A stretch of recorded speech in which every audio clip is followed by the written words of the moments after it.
si Pastor. At tayo po ay magpapatuloy sa ating programa ngayong hapon. Muli po ay tinatanggap po natin ang lahat ng ating mga kaibigan, mga kamag-anak, at lahat ng mga nagkiramay mula sa dalawang barangay sa Nasuhan at sa Kalambaran. At narito ang isang magbibigay ng parangal sa ganitong mga kalagayan ng buhay po ng isang tao. Bago po tayo manalangin sa pasimula ay nais kong basahin ang mga kataga buhat sa banal na kasulatan. Ito po ay makikita natin sa unang Thessalonica 13 hanggang 18. Pakinggan po natin. Ngunit hindi nanikilig na kayo di makaalam, mga kapatid, tungkol sa nangangatulog upang kayo huwag mga lumbay, nagalingan ng mga iba na walang pag-asa.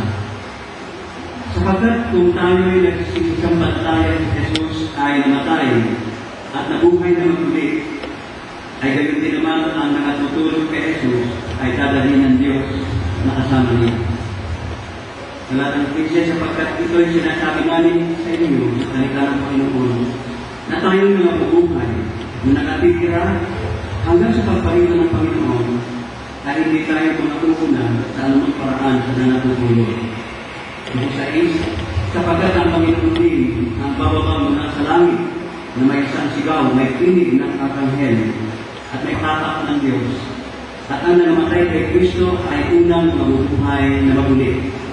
17, kung magkagayon, tayong mabubuhay na nanatitira ay aagawin kasama nila sa mga alataas upang salubungin ang Panginoon sa hangin at sa ganito isa sa Panginoon tayo magpakailanman. Sa panguli, kaya't mga taliwan kayo sa isa't isa ng mga salita.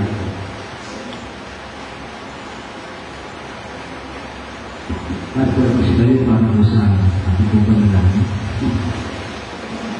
Dapat ang pagkakaroon ng Diyos sa oras ng mundo. Ang kayo po ang siyang natumay sa bawat isa namin. Upang sa aming pong karansan ito, sa paglalamahati po ng bawat isa na matuloy po ang siyang aaliw at patuloy na magbibigay ng pag-asa. Dahil po sa aming mga kalagpatagaan ng pag-aaralan ng pong nais sa Diyos na ang isahan ay magpakinggan ay magpatibay sa bawat isa sa amin. Kaya nawa po Diyos ang Banal na Espiritu ang patuloy ng hari sa bawat isa sa amin. Ngayon po aming hinihiling alang-alang po lahat sa pangalan ng Jesus. Amen.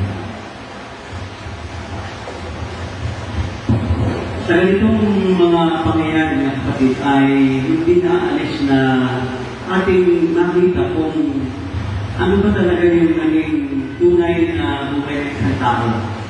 Isa meron tayong mga binabanggit ng mga kalabuhay para makita natin ano ang naging buhay ng isang tao gaya ng ating binamahal na ito. Kaya yung pong obituary ay ating mapapakinggan yung dalang buhay ng ating kapatid na ito. Ngunit bago yun ay isang tanging bilang ang ating marinig.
You are my life, Lord, I'm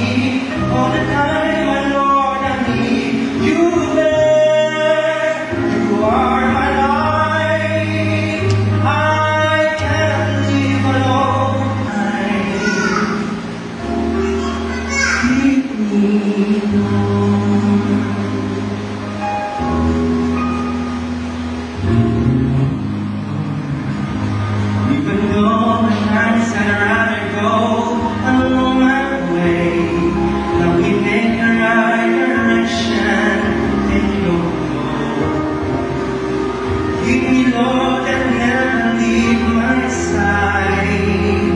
All my